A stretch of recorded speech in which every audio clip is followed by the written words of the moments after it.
दोस्तों नमस्कार, स्वागत है आप सभी का। एक बार फिर से आई चलते हैं उत्तर प्रदेश सुबह की ताजा खबरों की ओर। लेकिन उससे पहले अगर आपने अभी तक इस चैनल को सब्सक्राइब नहीं किया तो कर लें, जिससे कि आपको उत्तर प्रदेश सुबह की ताजा खबर रोजाना मिलती रहे। पहली बड़ी खबर, यूपी के कर्मचारियों के लिए अच्छी खबर, एरियर के भुगतान का आदेश दिया गया है। कारागार एवं होमगार्ड्स राज्य मंत्री धर्मवीर प्रजापति ने प्रतिष्ठानों में 34 माह के ड्यूटी भत्ता के लंबित एरियर के भुगतान, होमगार्ड स्वयंसेवकों की जन्मतिथि के विवादित प्रकरणों और दिवंगत होमगार्ड्स के नॉमिनी को अनुग्रह राशि के भुगतान तत्काल करने के निर्देश दिए और समीक्षा बैठक करते हुए डाटा फीडिंग उपयोगकर्ता विभागों के द्वारा होमगार्ड्स की ऑनलाइन दैनिक उपस्थिति के अंकन के संबंध में विस्तृत चर्चा की।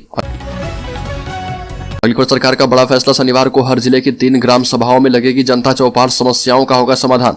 अब प्रत्येक शनिवार को हर जिले के 3 ग्राम सभाओं में जनता की समस्याओं के मौके पर समाधान के लिए जनता चौपाल लगाई जाएगी। इस चौपाल में गांव का विकास मुख्य मुद्दा होगा।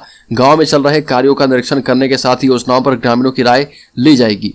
कोई योजना यदि जिला एवं राज्य स्तर पर लंबित होगी तो उसे पूरा कराने का काम भी किया जाएगा। उत्तर प्रदेश के उप मुख्यमंत्री केशव प्रसाद मौर्य ने ग्राम विकास विभाग के अधिकारियों को जन चौपाल के आयोजन के लिए दिशा निर्देश जारी कर दिए हैं।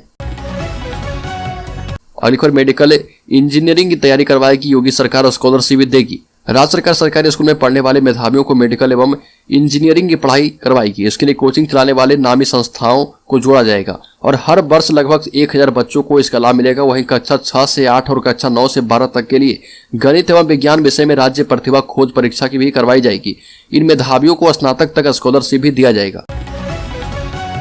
अलीगढ़ यूपी में अब खेती की जमीन को आवासीय बनाने से पहले एनओसी लेना जरूरी। अवैध प्लॉटिंग पर कसा योगी सरकार का शिकंजा। योगी सरकार शहरों में अवैध प्लांटिंग से बचने वाली कॉलोनियों पर रोक लगाने के लिए खेती की जमीन को आवासीय करने से पहले संबंधित विकास प्राधिकरणों से अनापत्ति प्रमाण पत्र यानी एनओसी लेना अनिवार्य करने जा रही है। शासन स्तर पर उच्च अधिकारियों की बैठक में सहमति बन गई है। जल्द ही इस संबंध में विस्तृत आदेश जारी करने की तैयारी है। प्रमुख सचिव आवास नितिन रमेश गोकर्ण की अध्यक्षता में इसको लेकर बैठक हुई थी। इसमें लखनऊ विकास प्राधिकरण की ओर से सुझाव दिए गए।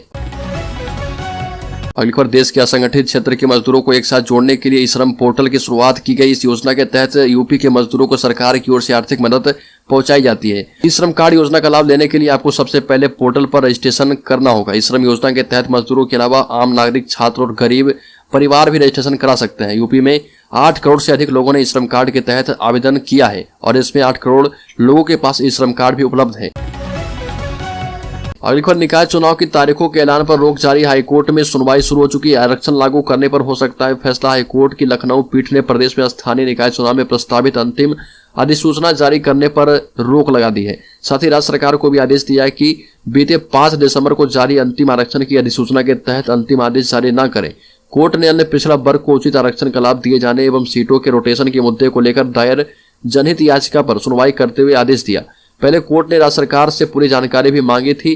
सुनवाई के समय सरकार की तरफ से जवाब पेश करने को 1 दिन का वक्त देने का भी आग्रह किया गया, जिसे कोर्ट ने प्रदान करते हुए अंतरिम रोक को बढ़ा दिया है। अलीगढ़ जीएसटी छापों से परेशान व्यापारियों के समर्थन में मायावती बोली, सरकार की गलत नीतियों की वजह से आंदोलन करने को मजबूर हैं व्यापारी। यूपी समेत देश भर में जीएसटी को लेकर व्यापारियों पर की जा रही छापेमारी के खिलाफ मायावती ने सरकार की गलत नीतियों और कार्यशैली को दोषी ठहराया।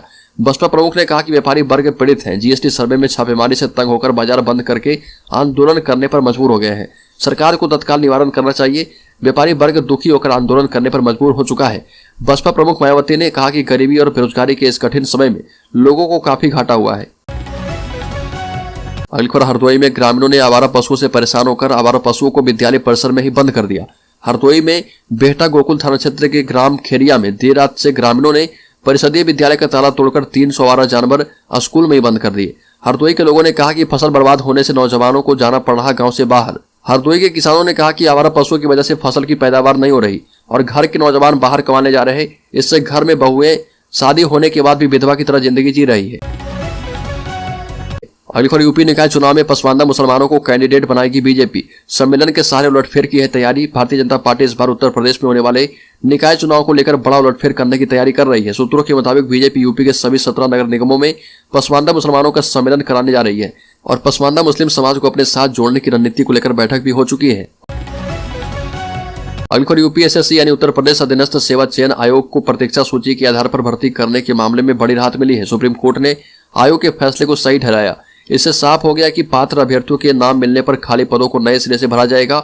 उत्तर प्रदेश अधीनस्थ सेवा चयन आयोग ने रिक्त पदों को प्रतीक्षा सूची के आधार पर न भरने के फैसले अधिनियम में दी गई व्यवस्था के आधार पर तय किया था। अगली भीम आर्मी के संस्थापक एडवोकेट चंद्रशेखर आजाद ने भीम आर्मी पाठशालाओं का निरीक्षण किया। जहां जहां पाठशाला नहीं चल रही वहां पर बदलाव किया जाएगा। देवबंद विधानसभा के गांव मझौल जबरदस्तपुर में पाठशाला का निरीक्षण करते हुए चंद्रशेखर आजाद ने बच्चों से मिलकर उनकी पढ़ाई के बारे में पूछा और कहा कि यदि कोई समस्या आ रही है तो उसका निवारण किया जाएगा और पूरे प्रदेश में भीम आर्मी पाठशाला खोली जाएगी। अगली हेड कांस्टेबल बनेंगे 21,000 से ज्यादा सिपाही। आपको बता दें कि प्रमोशन हुई शुरू। पुलिस महकमे में 21,295 सिपाहियों के प्रमोशन की प्रक्रिया पूरी हो गई है। उत्तर प्रदेश पुलिस भर्ती एवं प्रोन्नति बोर्ड ने डीजीपी मुख्यालय को पूरी सूची सौंप दी है। प्रमोशन के लिए रेस में 21,777 सिपाही थे, लेकिन 21,295 के प्रमोशन को हरी झंडी दी गई है। जल्द ही डीजीपी देवेंद्र सिंह चौहान के अनुमोदन के बाद इसकी सूची संबंधित जिलों में भेजी जाएगी। अगली ईडी ने धन शोधन मामले में मुख्तार अंसारी को गिरफ्तार किया। 14 दिसंबर प्रवर्तन निदेशालय ने धन शोधन के एक मामले में गैंगस्टर से नेता बने मुख्तार अंसारी को गिरफ्तार किया है। अंसारी अभी जेल में है। उत्तर प्रदेश में एक स्थानीय कोर्ट में पेश करने के बाद गिरफ्तार कर लिया गया।